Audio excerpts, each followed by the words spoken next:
The valley swallowed sound like a grave. 6 Navy SEALs pressed against rock that still held the day's heat, their night vision goggles painting the world in shades of green death. Team leader Ramsay's hand signal froze midair when the radio crackled with a voice that didn't belong. Not here. Not now. A woman's voice, smooth as Tennessee whiskey, cutting through the static like she was ordering coffee instead of flying into a kill box that had already claimed 2 helicopters and a Viper. Hog 3-1, 5 minutes out. I've got your smoke. Ramsay's jaw clenched. Command had promised them a pair of A-10 warthogs. They'd sent one, flown by someone with a call sign that made the younger operators smirk despite the circumstances. Ember. The kind of call sign that sounded like it came from a promotion board trying too hard, not from the cockpit where legends were born in blood and hydraulic fluid. The SEALs had been compromised 3 hours ago. What should have been a surgical extraction of a high-value target in the Hindu Kush had turned into a fighting retreat when a Taliban commander with actual tactical sense had boxed them into a canyon with only one exit. An exit now covered by a DSHK heavy machine gun that had already shredded their primary exfil point and the 2 birds that tried to reach them. The A-10 appeared as a dark cross against stars that had watched these mountains swallow empires. No running lights, just the constellation of a killing machine descending at an angle that made Ramsay's throat tight. The Warthog looked like something hammered together from spare parts and bad intentions, its twin engines mounted high to avoid ground fire, its titanium bathtub wrapped around a pilot nobody had asked for. Hog 3-1, paint it. Her voice had that particular calm that either meant supreme confidence or the kind of denial that got people killed. Ramsay's laser designator splashed invisible light onto the ridgeline where the DSHK had been spitting fire. 300 meters. Close enough to see the muzzle flash. Close enough to be shredded if this pilot made even one mistake. The A-10 rolled in from the north, dropping below the ridgeline in a maneuver that violated every safety protocol ever written. The engine's whine changed pitch, became something hungry. Then the sound came, not the roar of the GAU-8 Avenger, not yet. Instead, something worse. The high-pitched whistle of hydraulic fluid venting into air too thin to matter, followed by the unmistakable pattern of fuel streaming from the Warthog's belly, catching moonlight like a comet's tail. The A-10 had been hit before it ever fired a shot. Ember's voice never changed. Still got tone, still got time. The fuel rained down, catching starlight as the wounded aircraft rolled back into the attack. The DSHK swung skyward, tracers reaching for the A-10 like fingers of green fire. The Warthog kept coming, kept bleeding, kept steady on an attack run that should have been aborted the second that fuel started streaming. Ramsay watched through his scope as the aircraft's nose pitched down, impossibly low, the kind of angle that meant the pilot was using visual targeting instead of relying on systems that might have taken damage. The GAU-8 finally spoke. 2 seconds of fire that sounded like the sky tearing in half. The rotating barrels spat 30mm rounds at a rate that turned physics into poetry, each depleted uranium penetrator finding its mark with the precision of a surgeon's scalpel. The DSHK position erupted in a cascade of secondary explosions that painted the ridgeline in orange and white. The gun went silent, permanently. But the A-10 wasn't climbing. It should have been pulling up, gaining altitude, creating distance between itself and the terrain that killed pilots who gave it half a chance. Instead, the Warthog leveled off barely 200 feet above the canyon floor, still venting fuel, still bleeding out into air that smelled like cordite and burning electronics. Hog 3-1, you're leaking fuel. Ramsay's voice was tight, stating the obvious because sometimes stating the obvious was all you could do when you were watching someone die in slow motion. Notice that. Her response carried the barest edge of dark humor. Got 2 more positions marked on my scope. Want 'em gone or you want me to save gas for the flight home? The question hung in the thin mountain air like a challenge. Ramsay knew what she was really asking. He'd heard that tone before, in the voices of men who'd already accepted their own death and were just trying to figure out how to make it count. 2 more gun positions, both dug into mountainside that his team would have to cross to reach the secondary exfil point. Cross under fire. Cross while dragging 2 wounded. Cross while exposed. Light 'em up. His words came out harder than he intended. The A-10 banked right, fuel still streaming, engines still singing their twin-note dirge. The second gun position opened up, tracers walking toward the Warthog like eager fingers. Ember didn't flinch, didn't deviate, just rolled into the attack with the kind of patience that separated veterans from corpses. The GAU-8 roared again, chewing through rock and steel and flesh with equal indifference. Another position gone. Another threat erased. The third position never got a chance to fire. Ember hit it with a Maverick missile that turned a carefully constructed fighting position into a crater that would still be visible from space in 50 years. The explosion lit up the canyon like a second sun, brief and terrible, and beautiful in the way that violence sometimes is when it saves your life. Targets destroyed. Her voice had gone quieter now, strained. Advise you move now. The fuel stream had grown heavier, more insistent, a silver ribbon connecting aircraft to Earth in a way that made Ramsay's chest ache. The A-10 was dying, and the pilot was still flying cover, still orbiting the canyon, still burning fuel she didn't have to make sure 6 men she'd never met could walk out of a valley that wanted them dead. Hog 3-1, what's your fuel state? Ramsay already knew the answer. Everyone listening on the net already knew the answer, but questions had to be asked. Protocols had to be followed, even when they were pointless. Sufficient. One word. A lie wrapped in professionalism. The A-10 was circling now at barely 100 feet, so low that its shadow merged with the terrain, so low that every rock formation became a potential coffin. The twin engines were still running, still driving the aircraft forward, but the fuel gauge must have been screaming numbers that made survival a mathematical impossibility. Ramsay's team moved, fast, efficient, the kind of movement that came from training and terror working in perfect harmony. They cleared the canyon floor, climbed the northern slope, reached the secondary exfil point in 12 minutes that felt like 12 years. Above them, the A-10 kept circling. A guardian angel built from titanium and spite, piloted by someone whose name they didn't know, whose face they'd never seen, whose death they were about to witness. The extraction bird appeared from the east, a black hawk that had been holding station beyond the ridgeline, waiting for the all-clear that had cost too much to earn. Its pilots had been listening to the same radio traffic, watching the same fuel stream catch moonlight, understanding with perfect clarity what was about to happen. Hog 3-1, you are cleared to egress. The words came from the Black Hawk's pilot, a chief warrant officer named Tors who'd been flying combat missions since Afghanistan was young. His voice carried the weight of recognition, the acknowledgement of sacrifice, the farewell that warriors gave each other when words like "thank you" would never be enough.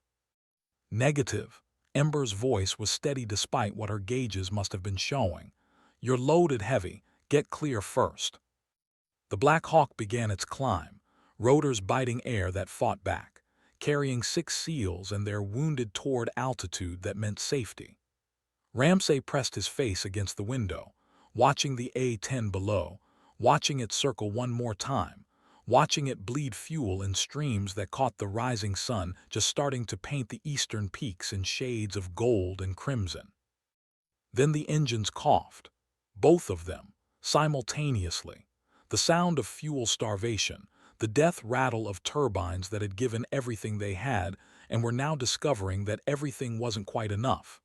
The A-10's nose dropped slightly, its airspeed bleeding away, its altitude becoming a countdown measured in seconds instead of minutes. Ember didn't say anything. No final words. No dramatic declaration. Just the sound of someone working a problem, throwing switches, trying combinations, looking for the miracle that sometimes came and usually didn't. The A-10 leveled off, gliding now, a 23-ton ballistic object that had forgotten how to fly and was remembering how to fall. The canyon floor rushed up with the inevitability of gravity and consequence. But Ember had bought herself one last gift distance. The A-10 had traveled far enough from the kill box that, when it finally met the Earth, it did so in a relatively flat stretch of valley floor that looked almost gentle in the morning light. Almost. The impact sent up a plume of dust and debris that looked like an exclamation point written in dirt and defiance. The A-10 skipped once, twice, shedding pieces of itself across 100 meters of Afghan real estate, before finally grinding to a halt against a rock formation that proved slightly more solid than titanium armor wrapped around a pilot who just performed a minor miracle in a major disaster.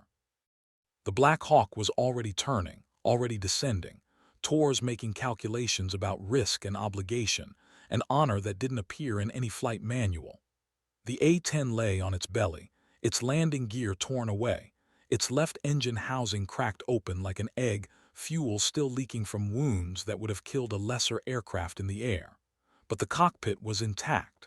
The titanium bathtub had done its job, protecting the pilot through an impact that should have been unsurvivable.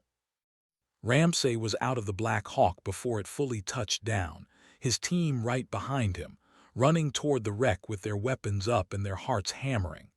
The canopy was still closed, fogged from the inside, which meant the pilot was breathing, which meant there was still someone to save. It took 3 of them to get the emergency canopy release working, mechanical advantage and desperation, combining to force open an escape route that hadn't been designed for ground-level extraction. The canopy lifted with a hiss of hydraulics that had somehow survived everything else, revealing a cockpit that looked like it had been through a blender set to combat. Captain Miriam Ember Kaczynski looked up at them with eyes the color of smoke over steel, blood running from a gash above her left eyebrow, her flight suit torn at the shoulder where something had tried and failed to kill her. She was 29 years old, 5'4", 120 pounds soaking wet. She had 340 combat hours in the A-10, 2 air medals for missions nobody talked about, and a reputation that followed her like a shadow she'd never wanted. "Help you gentlemen." Her words came out slurred, concussed, but still carrying that same dry humor that had colored her transmissions during an attack run that would become legendary in the quiet corners, where warriors gathered to remember the ones who'd earned their place. They got her out, carefully, checking for injuries that might turn a rescue into a tragedy through careless handling. Miriam's right ankle was broken, her left wrist sprained, 3 ribs cracked, and her head ringing like a bell that someone had hit with a hammer. But she was alive. More importantly, she was conscious, which meant she'd remember this, which meant they'd all have to remember it too. The ride back to Bagram was conducted in silence broken only by the Black Hawk's rotors and Miriam's occasional quiet gasp when the aircraft hit turbulence that jostled injuries still too fresh to ignore. Ramsay sat across from her, watching this pilot who'd sacrificed her aircraft and nearly her life for men she'd never met, wondering about the story behind the call sign, wondering about the path that led someone to fly into a kill box with the kind of calm that seemed almost supernatural. Miriam caught him looking, managed a smile that was more grimace than humor. "I know what you're thinking." "Yeah," Ramsay's voice was careful, respectful in a way that had nothing to do with rank and everything to do with recognition. "You're thinking it's a dumb call sign." Miriam shifted, tried to find a position that didn't make her ribs scream. "You're not wrong. Got it at Nellie's during workup. Made a mistake on a training run, came in too hot, lit up my own smoke on approach. Set a brush fire that took 3 hours to put out. Instructor thought it was hilarious. Called me Ember. It stuck." She paused, breathed carefully, continued. "Spent 3 years trying to live it down. Flew perfect. Every mission, every time, didn't matter. Call signs like a tattoo. Can't erase it, can only earn it." Ramsay nodded slowly, understanding now, seeing the weight she'd been carrying, the burden of proof that never ended, the constant requirement to be better than perfect because anything less would confirm every doubt that came with being different in a profession that valued uniformity. The call sign had started as mockery, become an albatross, and somewhere in the Hindu Kush at dawn had transformed into something else entirely. Something earned, something heavy, something worth carrying. You earned it today. His words were simple, true, the kind of truth that didn't need elaboration. Miriam closed her eyes, didn't respond, didn't need to. The Black Hawk carried them east toward Bagram, toward safety, toward the beginning of questions and debriefs and reports that would turn this morning into data points and lessons learned. Behind them, the sun continued its climb over mountains that had watched this story play out 1,000 times with 1,000 different actors, each one believing their version was unique, each one discovering that courage looked the same regardless of who wore it. The A-10 would be recovered eventually, stripped for parts, its bones spread across depot maintenance bays where mechanics would shake their heads at the damage and marvel that anyone had walked away. The gun camera footage would be reviewed, analyzed, distributed through channels official and unofficial, becoming the kind of video that new pilots watched in silence, understanding they were witnessing something fundamental about their profession. The radio transmissions would be transcribed, filed, occasionally referenced in training scenarios about maintaining composure under duress. But the story, the real story, that lived in the spaces between the official record, in the way Ramsay's team talked about it later, in bars where warriors gathered to remember the ones who'd earned their place, in the way other A-10 pilots flew after hearing what Ember had done, flying with a little more pride, a little more purpose, carrying the weight of representation whether they wanted it or not. In the way the call sign stopped being a joke and started being a legend, whispered with respect in ready rooms from Moody to Davis-Monthan. Miriam spent 6 weeks at Bagram's medical facility, healing ribs and ankle and wrist while the investigation board compiled their findings. The verdict came back clean. Textbook employment of the A-10 in close air support. Aggressive but appropriate tactics. Aircraft damage attributed to ground fire, not pilot error. Recommendation for Silver Star, the nation's third highest combat decoration, pending approval through channels that moved at the speed of bureaucracy and politics. She didn't care about the medal, cared about the aircraft, cared about the 6 men who'd made it home, cared about proving that she belonged in a cockpit where doubt followed her like smoke, where every mission was an audition, where perfection was the baseline and anything less was confirmation of every skeptic's worst assumptions. The physical therapy was brutal. The emotional aftermath was worse. Miriam had nightmares where the fuel stream never stopped, where the engines quit 10 seconds earlier, where the canyon floor came up too fast and the titanium bathtub wasn't enough. She woke sweating in her rack, gasping, reaching for controls that weren't there, still trying to save an aircraft that was already dead. The squadron psychiatrist was a major named Kellerman who'd seen enough combat pilots to recognize the signs of someone fighting a war that continued long after the shooting stopped. He cleared her for flight status after 5 sessions and a conversation about acceptable risk versus pathological fear. Miriam knew the difference. Flew her first training sortie 3 weeks later, felt her hands shake on the stick for the first 30 seconds, then found the rhythm again.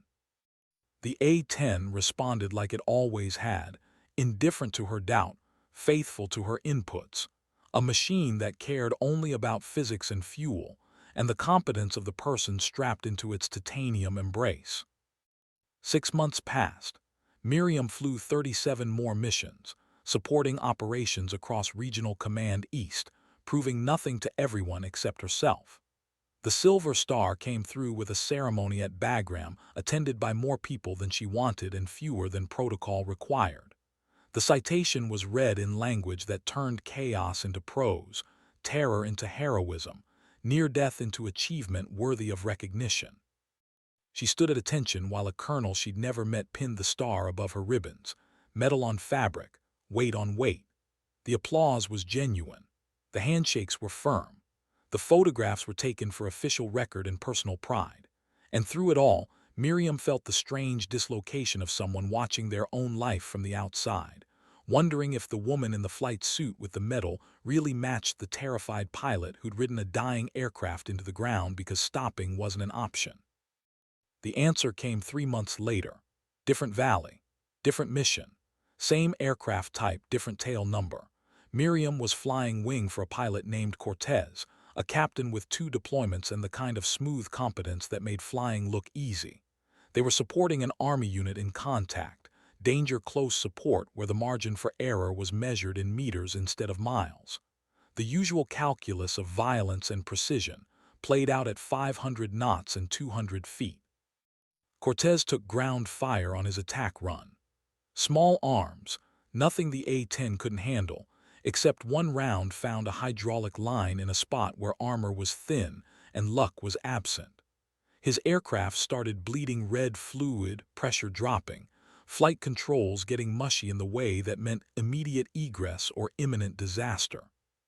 Hog 2-1, I'm leaking hydraulics. Breaking off.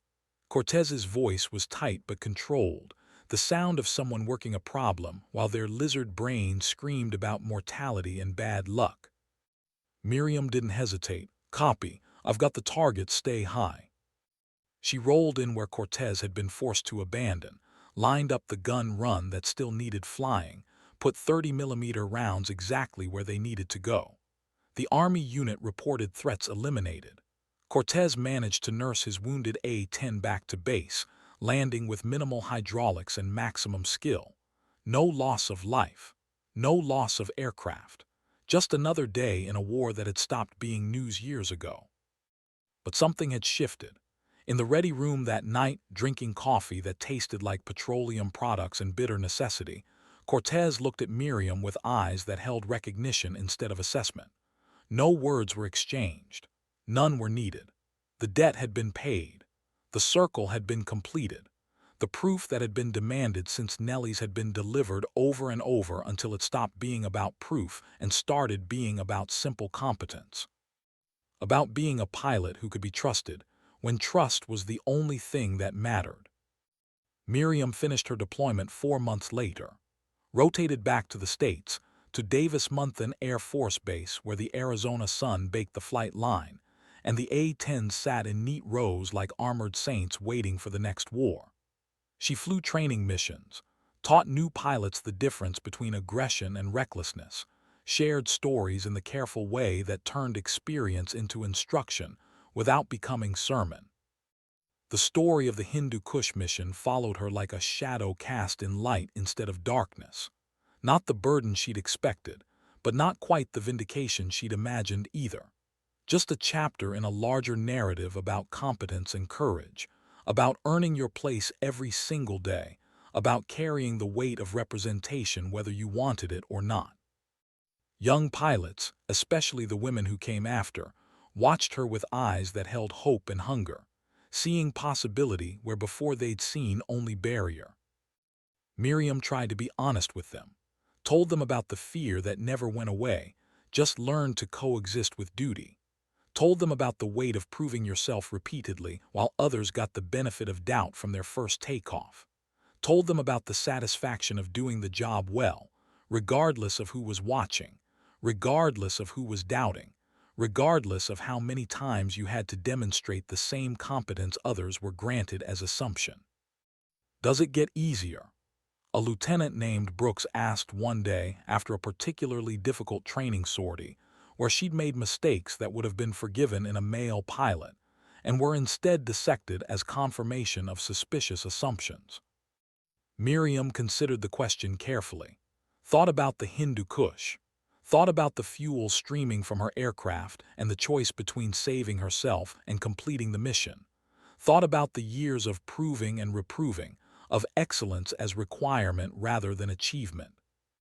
No, she said finally, but you get stronger, and eventually the weight becomes part of who you are, not a burden, just weight, the kind that keeps you grounded when everything else is trying to throw you around. Brooks nodded slowly, understanding that this was both warning and promise, both burden and gift. The path forward was visible now, marked by pilots like Miriam who'd flown it first, who'd paid the cost of being pioneering whether they'd wanted that role or not. Years later, when Miriam was a major with a desk job she tolerated and a legacy she'd never sought, she received a message from Ramsay. He'd retired from the Navy, was teaching military history at a small college in Virginia, living a quiet life that bore no resemblance to the violence that had defined his 20s and 30s. The message was brief, unadorned, carrying weight through simplicity rather than eloquence. My daughter joined the Air Force, wants to fly A-10s. I told her about you. Hope that's okay. She wanted me to tell you that she's going to earn her own call sign, but first she's going to earn yours. Miriam read the message 3 times, felt something loosen in her chest, some knot of tension she'd been carrying so long she'd forgotten it was there. Wrote back with words that felt inadequate but true. Tell her the sky doesn't care who you are, only that you show up ready to fly. The rest is just noise. But she knew it wasn't just noise. Knew that representation mattered, that visibility changed calculation, that every woman who climbed into an A-10 cockpit carried both her own capabilities and the weight of expectations that came from being countable instead of countless. Knew that the burden was real, but so was the satisfaction of bearing it well.